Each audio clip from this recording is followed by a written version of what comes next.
happens when you're basically my age. It's a wonderful, wonderful time. It's a wonderful time because there's so much you realize that you want to know.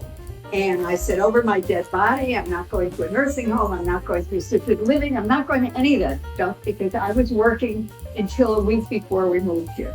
Fast forward like 40 something years and I'm looking at the outlook at my kitchen table in Saratoga and I see this ad for the Producers Network. A show called Community Storytelling, and it's about people doing good things or have great stories to share. John Lochner, he's 95.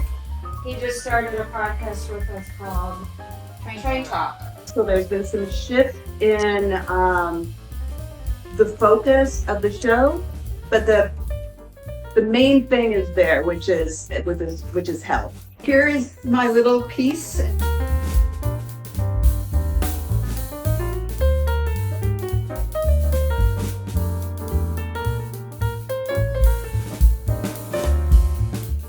What better way to spend the day than having fun with friends and family, connecting with other community members, while supporting KCAT local public television and radio.